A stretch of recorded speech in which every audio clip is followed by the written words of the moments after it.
ya. Ini mata pelajaran hadis. Jadi sebelum kita lanjut ke pembelajaran, Bapak terlebih dahulu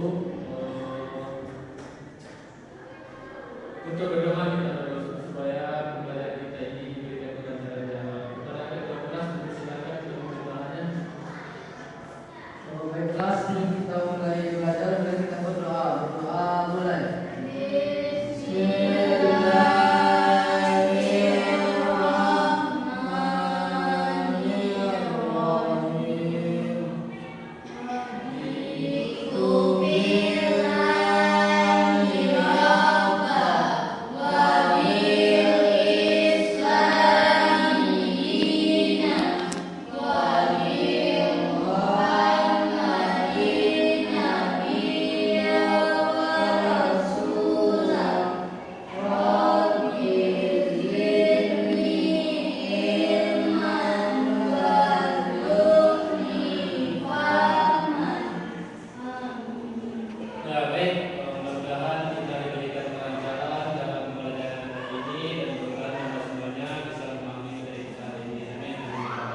Amin. Baik Anda semuanya, sebelum kita lanjut ke pembelajaran, kami ini absen dulu ya. Sampai akhir nanti bilang apa alasannya ya. Yang pertama, Fani, Tiara, Bella, Firly, Maksa. Oke. Jadi Anda semuanya hadir ya. Tidak ada yang menghibur ya. Jadi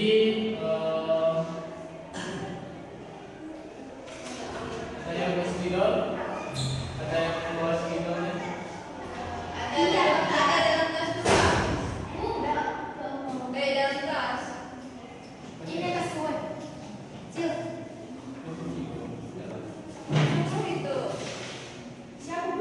Nah, anak-anak Bapak, sebelum pembelajaran kita mulai, Bapak menyampaikan tujuan dari pembelajaran kita hari ini ya. Jadi tujuan dari pembelajaran kita hari ini itu adalah Anda bisa memahami atau menganalisis hukum-hukum bacaan.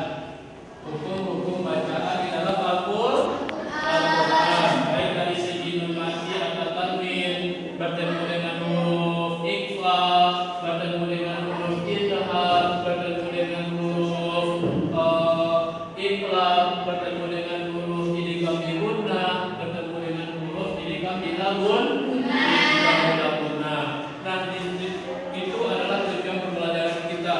Jadi anak-anak itu bisa memahami isi dalam Al-Quran, supaya anak-anak Bapak bisa memahami dalam membaca Al-Quran.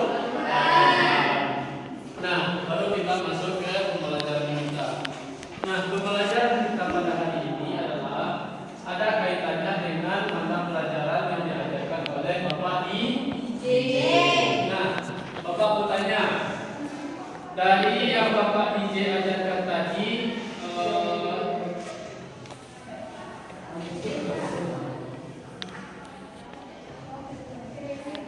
nah, jadi yang Bapak ajarkan tadi, Bapak DJ tadi kan, itu berkaitan dengan huruf mat, mat lain, mat lain disukun. Jadi sekarang kita masuk ke hukum bacaan. Nah, yang diajarkan Pak DJ tadi paham yang beliau ajarkan? Paham? Paham. Next, kita lanjut ke materi selanjutnya, yaitu mempelajari hukum-hukum yang terdapat dalam Al-Quran. Nah, anak-anak Bapak ada enggak yang tahu apa saja hukum-hukum yang ada di dalam Al-Quran? Ada enggak? Ada enggak yang tahu tentang hukum-hukum yang ada dalam Al-Quran? Pernah baca Al-Quran? Sering baca Al-Quran? Tapi cuma membacanya ya, enggak tahu hukum-hukumnya. Enggak tahu hukum bacaan, baik izharnya, ikhfanya, ikhlasnya. Ada yang tahu? Tidak? Tidak. Oke, di sini Bapak jelaskan tentang, nah, yaitu pengertian dari hukum bacaan Al-Quran. Nah, yang pertama, mempelajari Al-Quran itu hal yang sangat penting bagi kita sebagai umat Islam. Nah,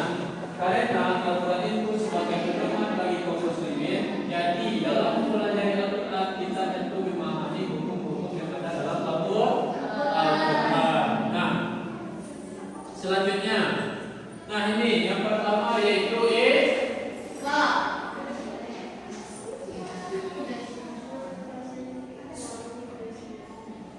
ikfa. Nah ikfa itu di dalam pengertiannya adalah ikfa adalah hukum bacaan mati atau bertemu dengan huruf ikfa, yaitu seperti huruf yang 15 ini ada za, dal, jim, ka, dan lain sebagainya. Nah di situ anak-anak bapak bisa memahami dari hukum bacaan ikfa. Nah ikfa ini anak bapak, ikfa ini adalah ketika kita membaca Al-Quran, ketika contohnya membaca wa'in, berarti di situ membaca dari belakang suara kita dan didengungkan. Apa contohnya tadi? Wa'in, oke, berarti dibacakan dengung dua ditahan dua harokat. Nah, disitulah ketika pengertian dari memahami ikfa. Nah, ini istilahnya ini adalah ikfa hakiki. Jelas. Nah, berarti inilah hukum-hukum bacaan ikfa. Nah, cara membacanya gimana Pak? Yaitu cara membacanya itu menyamakan huruf bermati atau tanwin bertemu dengan satu huruf yang 15 di atas. Contohnya gini. Min syarril waswasil khannas. Jadi huruf ikfa ini yang mana? Ada yang tahu? Sya. Berarti nanti bertemu dengan huruf shin, min, sya.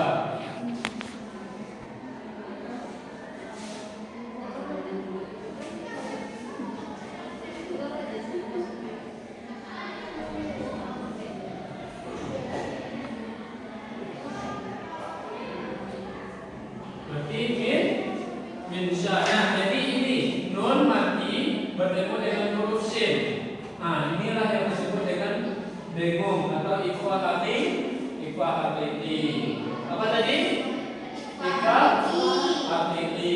Inilah salah satu contoh tadi huruf yang 15 tadi. Nah, contoh yang kedua, wala antum ma'amiluna ma a'bud. Jadi di sini hukum baca ikfa hakiki itu adalah ketika mati bertemu dengan huruf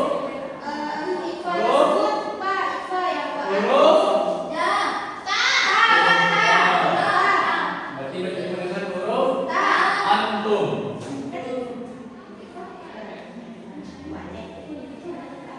Berarti inilah yang disebut dengan huruf ikfa. Nah, selanjutnya masuk kita hukum yang kedua yaitu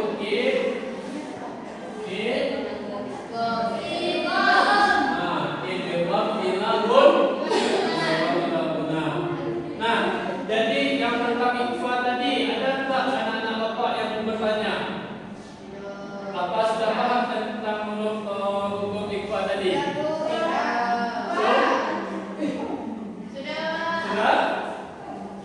Sudah? Kan teman. Apa materi kita yang pertama tadi? Ikfa. Sudah paham tentang huruf ikfa? Nah, sudah. Apa saja tadi contoh ikfa? Hurufnya? Dal. Terus?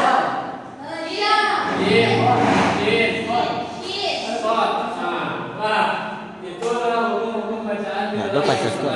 Hukum bacaan ikfa. Selanjutnya kita masuk kepada idgham bila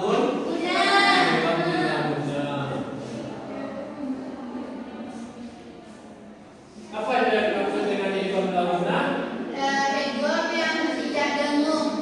Berarti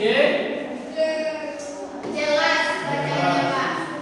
bacanya Jelas. berarti tidak dengung. dengung.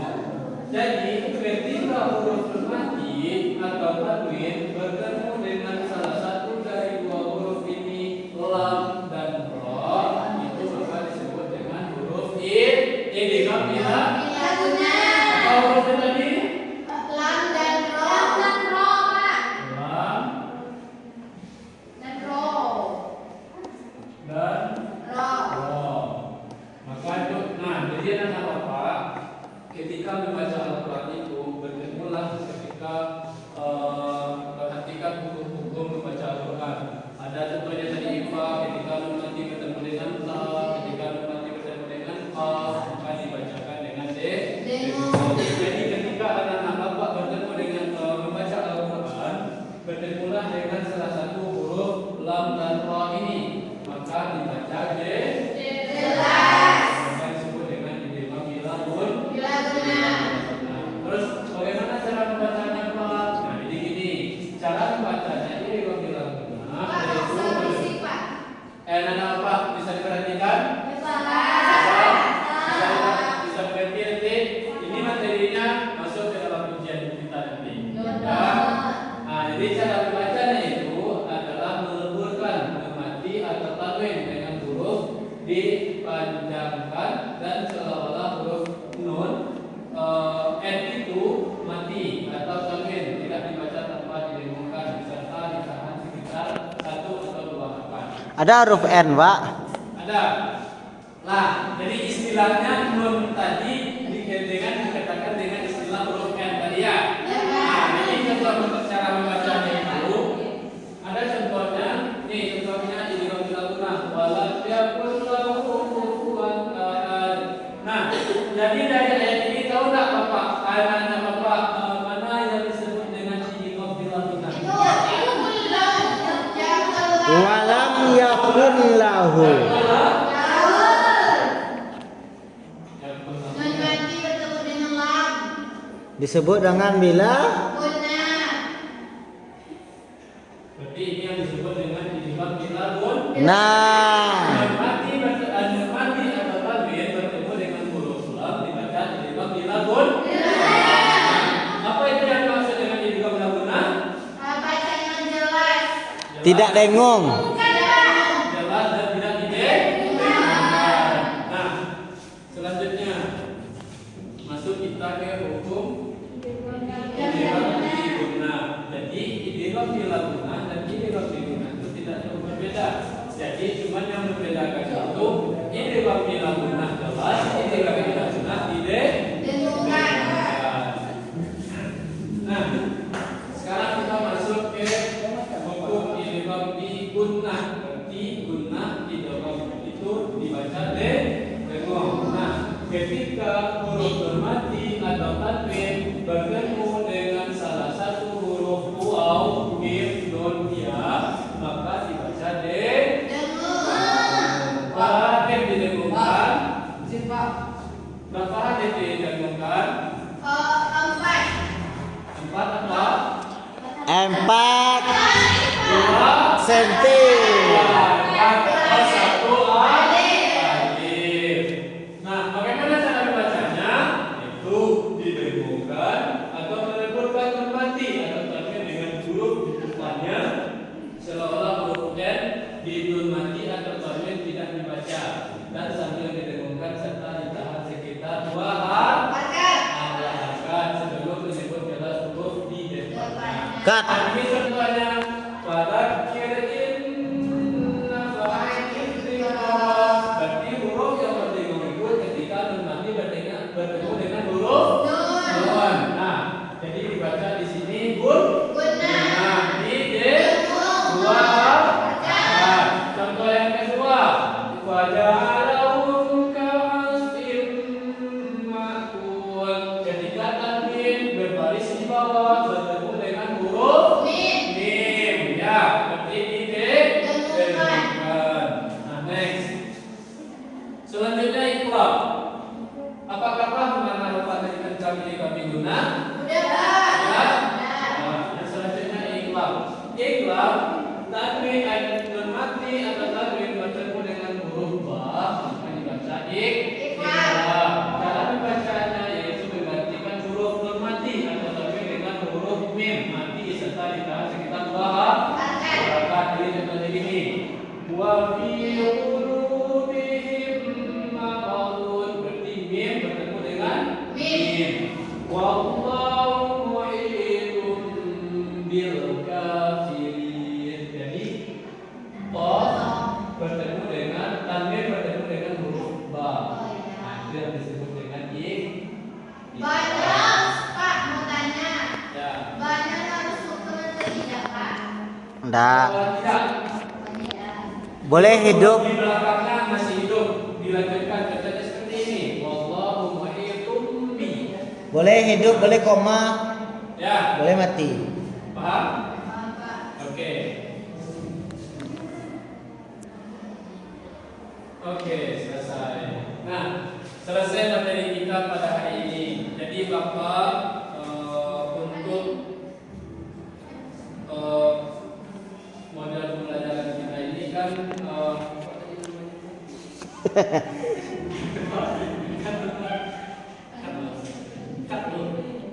di situ Bapak akan membagi 4 kelompok.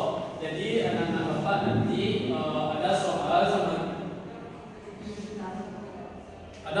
sama jawabannya nanti kartu ini anak-anak Bapak untuk menyesuaikan antara soal dan jawabannya. Nah, mengerti? Ya, nanti, Pak. Mengerti? Nanti. Nah, oke. Di sini Bapak bagi 4 kelompok. 4 kelompok tanpa bersuara. Nah, hitung 1 sampai 4 ya. Ya. Mulai dari Wery. 1, 2, 1, dan 3. 1, 2, 3, 4. 1, 2. Oke, duduk sesuai nomornya masing-masing. Ini 1 di sini, 2, 3, 4. 1, 2, 3, 4. Cepat-cepat. Cepat. Anak-anak Bapak itu diskusi dulu. Setelah Bapak kasih soalnya, nanti ambil kerekan jawabannya. Nah, dari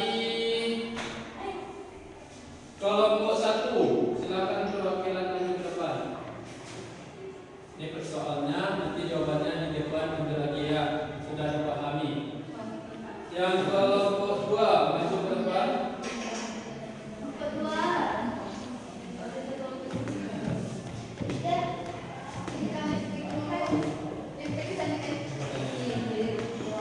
Kelompok 3. Kelompok 4.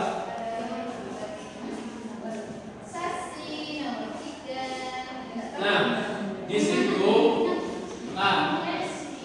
anak-anak Bapak kasih waktu 2 menit. 2 menit pahami jawab soal itu. Kalau misalnya Anda sudah memahami soalnya, nanti pilih jawabannya ke 8. Dicocokkan sesuai dengan pertanyaan yang Anda dapatkan. 2 menit. Lah tuh. Oke, silakan kelompok 1. Kelompok 1. Kelompok 2. Kelompok 2. Kelompok 1, kelompok 2 ke depan. Jawabannya. Ya. Maju yang lain, Kelompok 2.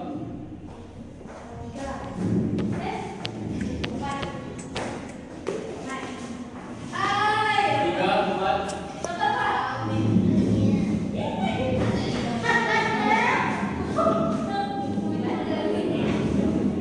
Udah dapat kan? Oke, di sini Bapak mau dari kelompok 1 coba bacakan soal dan jawabannya. Ya. Kelompok 1 pertanyaannya itu apa hukumnya memakai kalian bertemu dengan huruf lam dan ra? Jawabannya ekor diagonnya. Oke, betul atau salah? Berikan kelompok 1. Ya, kelompok 2. Ada berapa huruf yang termasuk dalam lingkup diagonnya? Ada 4 yaitu waw, mim, nun, ya. Betul jawabannya? Betul. Ya, pintar. Kelompok 3. Jelaskan pengertian dari ikhlas. Jawabannya adalah ikhlas adalah ketika huruf nun bertemu dengan huruf ba, maka cara membacanya didengungkan atau ditahan 2 halaman. Oke, betul ya. Kelompok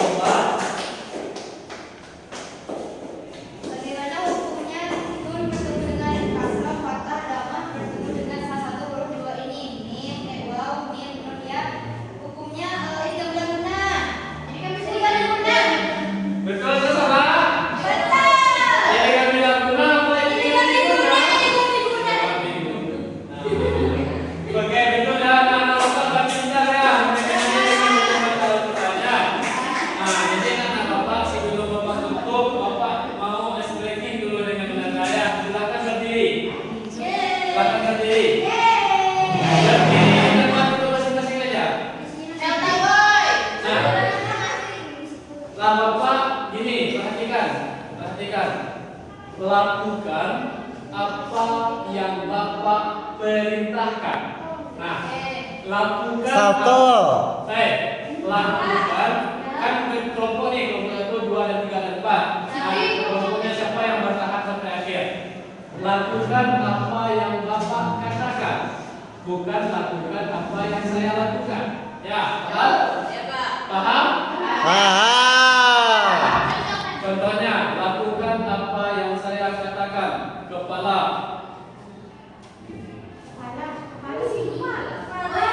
Lakukan apa yang saya katakan, yang saya ucapkan. Kepala. Pundak. Lutut. Nah, paham kan? Oke, bisa mulai? Oke, lakukan apa yang saya katakan. Pundak. Lutut. Kepala. Pikul. Oke, yang kedua, lakukan apa yang saya lakukan. Pegang telinga. Duduk. Siapa yang salah duduk? Duduk. Duduk. Jangan duduk. Lakukan apa yang saya lakukan. Pegang lutut. Kepala. Oh.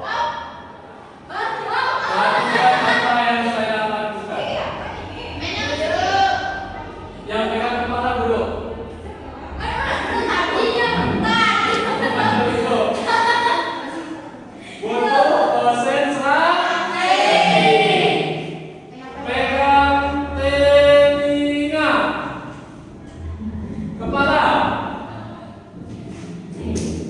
Lutut. Oke. Nah, mungkin hanya itu pembelajaran kita pada hari ini. Mungkin Bapak simpulkan.